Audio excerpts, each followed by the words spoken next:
Kaixo, ongi etorria, lehenengo mailako bi ekuazio egingo ditugu, errepasatzeko eta gogoratzeko nola egiten ziren. Lehenengo pausua, beti bezala, izaten da parentesiak kentzea, baina ez dago. Orduan, bigarren pausua da, izendatzaileak kentzea. Hemen, 3 dugu, orduan denei jarriko dugu, 1. Erresago egiteko. Zein da MKT 3 eta 1 artean? 3, ez da? MKT multiplo komunetako txikira 3 da, egin behar duguna da, beti 3 zati bat, eta goikoa zenbaki horrekin bidertu. Baina hasi aurretik gogoratu behar duzu, baldin badago ken bat zatiki baten aurrean, hemen adibidez ikusten duzun bezala dago gai bat eta gai aske bat, parentesia jarri behar da. Bestela, gaizki ingo genuke. Parentesi bat. Hori, importantea da gogoratzea. Horren bai hasi gaitezkela egiten. 3 zati bat 3, bider 2 isa, 6 isa. Gehi, 3 zati bat 3, bider 3, 9. Ken, parentesia. 3 zati 3, 1. Horren goikoak batekin bidertu behar dira. Beraz ez dira aldatzen. 3 zati bat 3, bider isa, 3 isa. Eta 3 zati bat 3, bider 7, 21. Gogoratu, oso importantea da. Ken baldin badago. Horrela, zatiki baten aurrean, parentesia jarri behar da. Zergatik, ze ikusten duzun bezala, barrukoei ikurak aldatu behar dizkiegu. Bestela, aldatu gabe utziko genuke. Horra jartzen da. 6 isa, gehi 9, orain batutzen ari dena kentzen ari dena batutzen, berdin, 3 isa, gehi 21.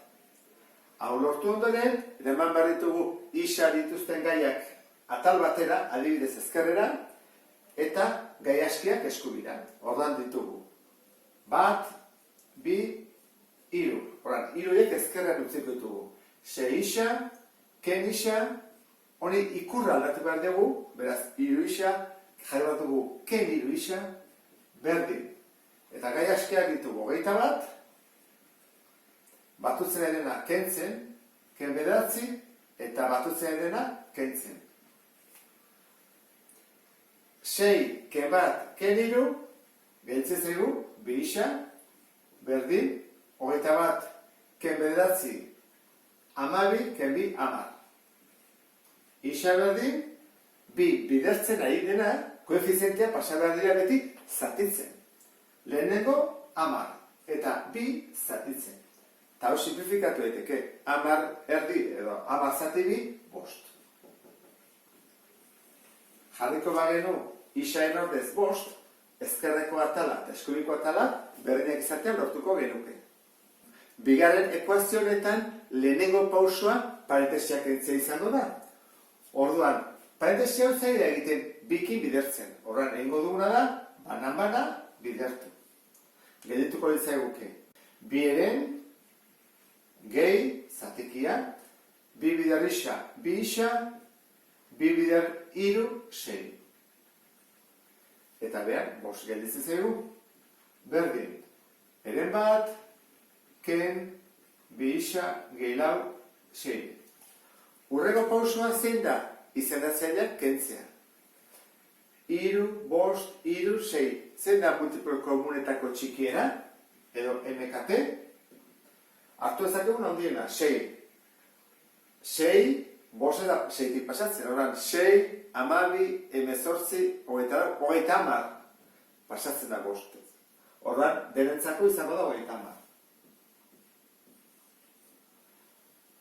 Izendatzaileak kendu horretik, gogoratu behar dugu parentesiaren bat jarri behar dugun erbez. Zatiki honen aurrean gehi dago, ez da parentesiarik jarri behar, ikurrak ez direlako aldatu behar. Hemen, ken bat dago, horrek esan nahi du, honi jarri behar diogula parentesia. Gogoratu zaitez, Importantea da. Horra, hasten gara, 30 zati 3, 10, horran goia, bider 10. Gehi. 30 zati 5, 6. Horran goikoekin behar bider 6. 2 isa bider 6, 12 isa. Gehi, 6 bider 6, 36. Berdin. Orain, 30 zati 3, 10. Goikoen barra horran, bider 10. amar gelditzen zaigu, ken, parentesian, 30, zati 6, bost. Ordan goikoak bostekin bidertu behar ditugu. Bisa bider bost, 10 bisa. Gehi, lau bider bost, 20. Orain, parentesia kendu behar dugu, ikurrak aldatu behar ditugu, kendugulako. Orduan da, 20, gehi 10 bisa, gehi 36, berdin 10, eta orain, batutzen dagoena kentzen, biak kentzen jartzen ditugu. Orduan, nora eramango ditugu isa dutenak gaiak? Adibidez, ezkerretara. Orduan, ditugu bat, eta hemen beste bat. Orduan dugu, 10 bisa, eta kentzen erena batutzen. Gehi, 10 bisa.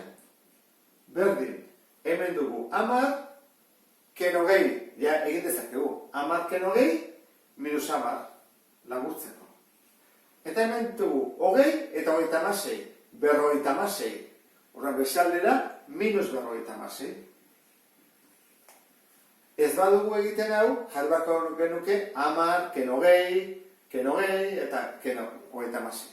Hau, erresago izan daiteke. 12 gehi 10, egin daiteke batuketak antzekoak direlako 22 isa. Eta biak minus dira, beraz batu egin behar ditugu, minus 10 eta minus 56, minus 76. Orain, koefizientea pasatzen da zatitzen, bidertzen dagoelako isarekin. Bider da. Orduan, isara, minus 76, zati 22. Eta hau zatitzeneko eresara ez da, atatzen da, minus 3. Beraz, minus 3 hau jartzen badugu isaren ordez, atako litzaiuke ezkerreko eta eskubiko atala berdinak. Eta honekin, bukatuko genuke beste bat arte. Agur!